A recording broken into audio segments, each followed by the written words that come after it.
So this is a presentation about supporting your locum through orientation and induction to ensure safety and meeting CQC standards. I'm Paula Wright and I'm a sessional GP. If we think about the complexity of what goes on in a consultation, from finding out the history and examination, exploring ideas and concerns, coming to an agreement about the problem and its solutions, if we imagine this peppered with distracting questions caused by unfamiliarity with the environment and the services, the team and the building, you can imagine just how distracting this is on what is already quite a complex task.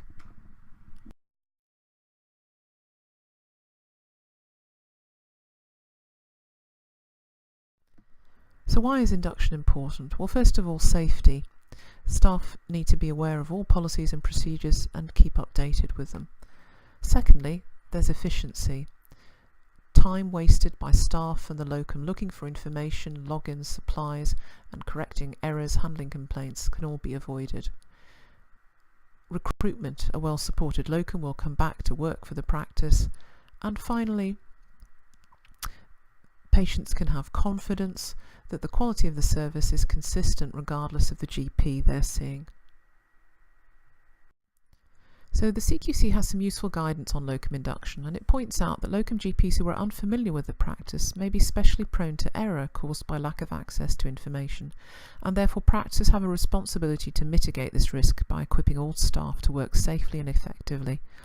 And therefore, having a centralised practice induction pack can be a valuable tool for clinicians. There are some pitfalls, however, to be aware of when producing induction folders. One is that a large unindexed folder can't be easily searched, and the other one is that intranet folders have to be usable for outside staff.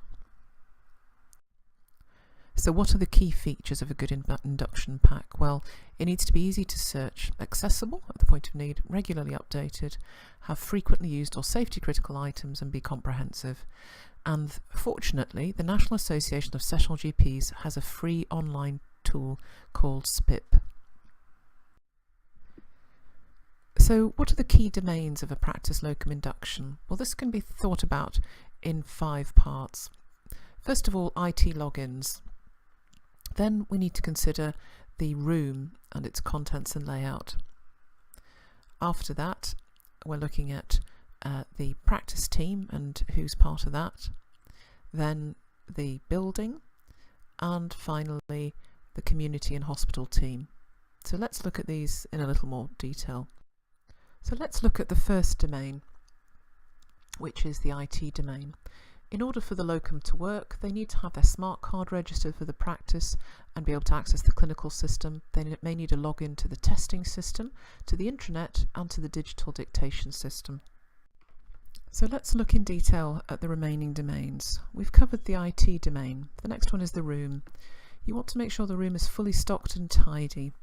You'll want to point out the telephone list with internal and external numbers. You need to show the locum the panic button and the dictaphone, how to call patients in. It helps if drawers and cupboards are clearly labelled with their contents and if there's somewhere for valuables. Looking next at the practice team, the locum will need to know how to order bloods, ECGs, X-ray and how the follow-up appointment system works. They'll need to know what services the nurse provides in terms of chronic disease, smoking, etc. How to get a chaperone, how the on-call system works, who the named doctor is for the day, how messaging works, how to contact secretarial and admin support, how to report significant events, and how the repeat prescribing works, and this should all be detailed in the induction folder. Looking next at the community and hospital services, they'll need to know about referral guidelines and forms and where to find them, how to refer to physio, talking therapies and the district nurse, contacts for safeguarding palliative care, any ambulatory care and admission and avoidance options, how to access the CCG intranet, and again all this should be in the induction folder. And finally, looking at the building, you'll need to point out to the locum where the defibrillator and emergency drugs are, where the fire exits, toilets and coffee facilities are, where reception and secretarial staff are. They may need a swipe card, and the locum needs to know the closure times of the building and details about parking.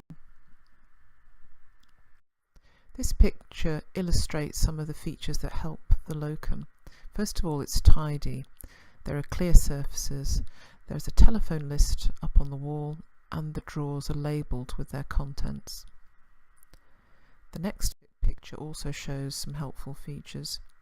So in the clinical area, again, there are labelled stock ducats, clear surfaces, and a cupboard which can be locked for valuables. On the wall you can see that there's a telephone list with internal and external numbers. So to recap the domains, the first one is the IT, then there is the room, then there's the building, followed by community and hospital systems, and finally the practice team.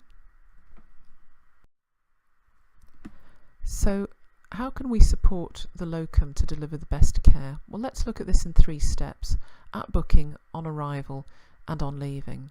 So at booking, you'll be agreeing with the locum the workload and the correspondent fee, but also other terms of the booking, such as whether they'll be doing repeat prescriptions and the timing of the surgeries. You need to make sure that their smart card is registered to use at your practice and any other logins that are necessary. You'll be checking important documents like DBS, indemnity, GMC, etc., and making sure that your induction file is up to date and accessible. You'll need to inform reception of the terms under which you've booked the locum and also inform the locum of parking. On arrival, there are the 5 components: IT, the building, the room, the practice, and community and hospital systems.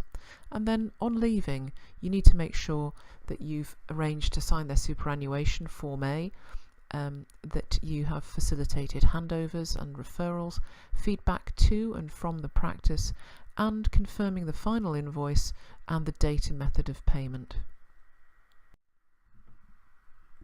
So with support from practices, locums can provide hope for general practice, and support is a useful acronym for some of the key points that we've already discussed in this presentation so far.